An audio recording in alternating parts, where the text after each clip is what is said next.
Alright everyone, so why does racism and bigotry exist? Now this is a very divisive topic by nature, no pun intended, but I have some ideas that I've been developing over time, and ever since I was a child I've always wondered, why does racism and bigotry exist? Why do people hate each other just because they're different races, different religions, and they have different political ideas? And why do they hate each other? Because they have different amounts of money, or they come from a particular family. And over time, I've observed, and I've seen that most people, to some degree, are afraid or judgmental of other people that are unlike themselves. This doesn't seem like a big revelation on the surface, but let me continue. Most people are very set in what they believe. They thrive on it. Every day when they wake up, they start communicating in a certain way. They start to look at themselves a certain way, and they like to look at the world in a certain way. And all these ways of looking are colored by religion, spirituality. Very similar most of the time. I don't think they're the same thing, but it's very similar for most people. How you view the world politically. If your parents are liberal or conservative or libertarian or more socialistic or populist. That's another shade. If you grow up in a poor household that just doesn't have a lot of money, and you know other people that have more money, then that is another shade upon our glasses, upon our perspective through which we view the world. And if you have a lot of money and you see people that don't have a lot, you might think that, okay, well, they don't deserve the amount of money that I have, and that's kind of another shade that's placed upon how we view everything. All of these different tints to the glasses that we view the world through, they add up. They create a whole spectrum of judgment, of subjective rulings, not backed up by objective analysis, that makes how we view the world less and less clear. It becomes more and more influenced by all the shades we put in front of our glasses. And eventually, if you're a very bigoted and racist person, these glasses can be very big and you barely see the world at all. And your life becomes more allegiance to whatever political loyalties, religious loyalties, or family loyalties that you have, or economic loyalties that you have. And it becomes less about what reality really is, and it becomes more about that. And that really becomes a scary person. But I was lucky in the fact that when I was a kid, throughout elementary school at least, before I moved, I grew up around a lot of different races in Arlington, Texas. My elementary school was like a fourth black, a fourth Mexican, a fourth Asian, a fourth white. So like United Nations, that's a rough estimate, but it was wonderful. And I got to communicate with a lot of different people from a lot of different ethnic backgrounds. Race doesn't exist, first of all, but people can be racist because they think race exists, and they think people skin color, bone structure, and their genealogy actually has enough of an impact for them to be a completely different race, but it actually doesn't. We're not even as different breeds of dog, so we're not different races. We're just different ethnicities. And I use the word race because more people understand it through that way. But I got to communicate with a lot of different ethnicities. I got to communicate with a lot of different people from different religions. I got to understand how similar everyone was. And, that started very early in elementary school, and even in preschool and kindergarten. Kindergarten's elementary school. But because of that, I had the advantage of seeing how similar people were. You can say that maybe this was a disadvantage. Maybe this was actually a bias that I developed, that people are similar, and that this is actually my own tint upon the glasses. But I think that because I was exposed to so many different kinds of people, that it gave me a more clear perspective of how most people were. I don't think that's a particularly darkening tint upon the glasses that I view the world through. And at an early age as well, my parents were an influence, like most people's families are influences. And my parents were very against racism. They thought people were very similar and the same, at least very similar. And my parents were also and are also atheists, so they didn't really push any one religion onto me. They didn't even really push atheism onto me. They're not hardcore atheists, I guess you could say. But they allowed me to explore different belief systems. They were open to whatever I wanted to look into and helped me get books. I started studying Buddhism at the age of 8, as I've told many times, I've said on my channel.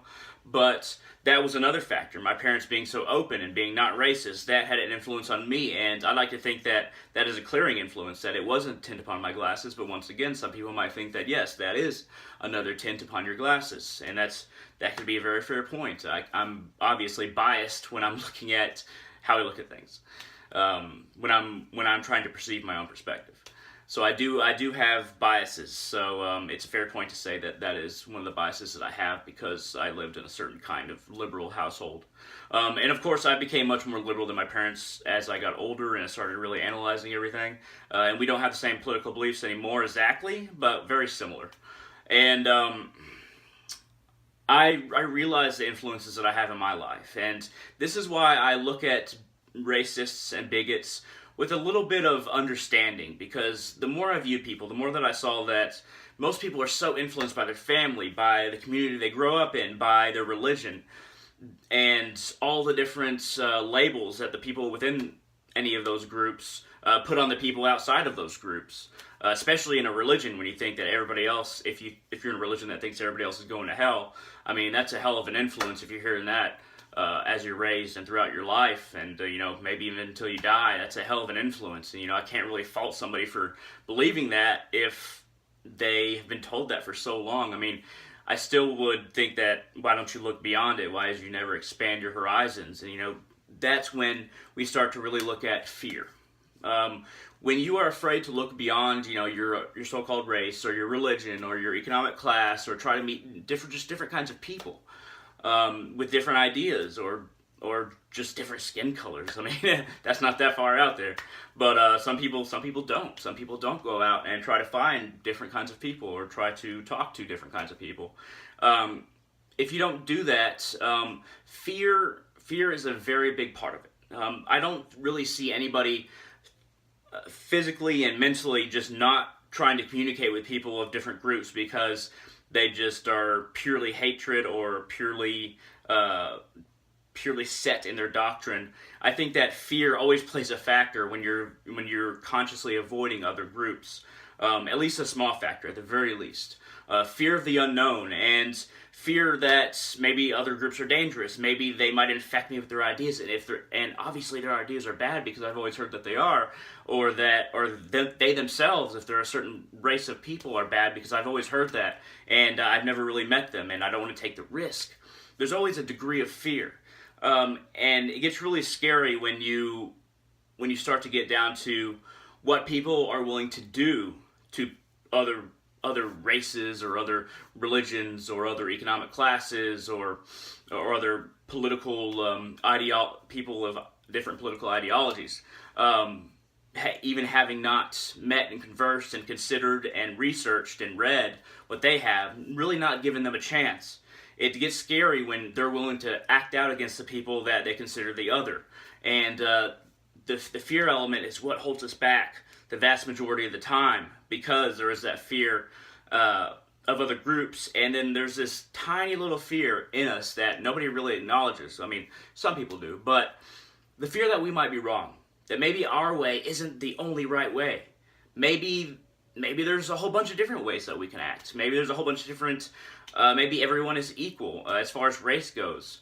And maybe everyone's religion is just a different perspective, but just as valuable and in its own way correct as the next one.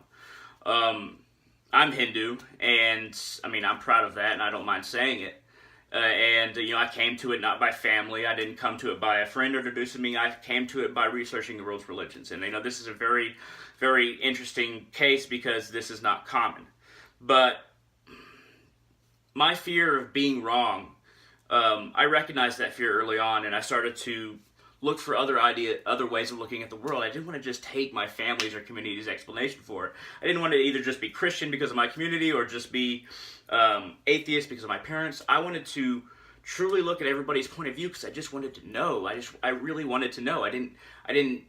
That fear that was at my core that I might be wrong led me to try and learn more. For most people, unfortunately, and I don't mean to toot my own horn or anything like that, for most people, that little fear, they insulate themselves and hide that fear. They wrap it in hatred, and they wrap it in justification, and they wrap it in refusal to look beyond. They wrap it in ignorance and hide it away, but that fear still exists.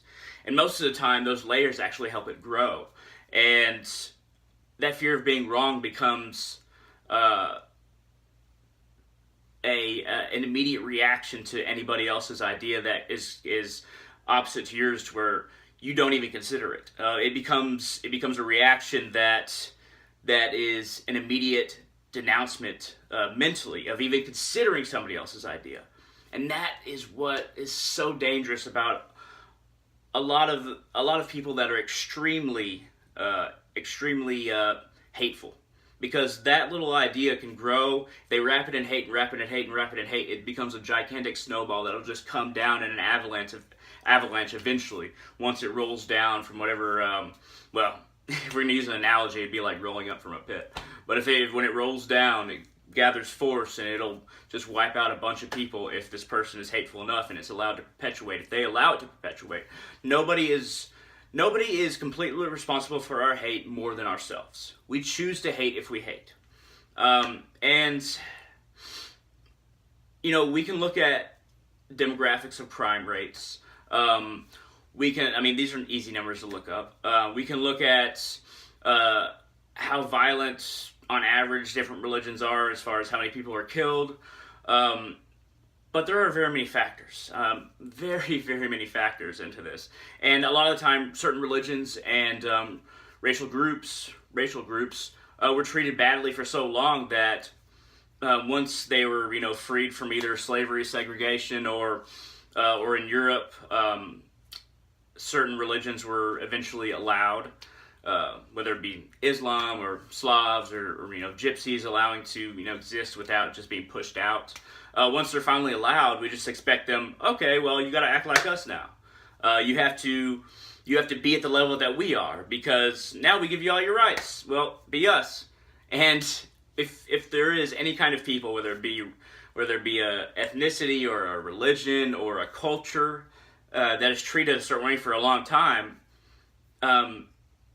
that the way they've been treated inhibits them from success that white males can have. White males like me, or in the United States. I mean, we have so many more. Our ancestors have had so many more, and we have so many more just advantages. Because there's always this nagging racism in the back of most people's heads when they're hiring, when they're admitting you to a school, that still exists. But that being perpetuated over a long period of time actually puts entire peoples into this place where it's hard for them to crawl out, because we force them to dig this pit by constantly yelling at them from above to dig and get away from us. And then once they're very far down in this pit, we say, okay, well, we're okay with you now, come on up. And without giving them a ladder, without helping them, they're still going to stay in that pit. It's going to be hard for them to get out. This has been a very long analogy, but I hope you get what I'm talking about, even if you disagree with me. At any rate, racism and bigotry is something that hurts my heart more than almost anything on the planet.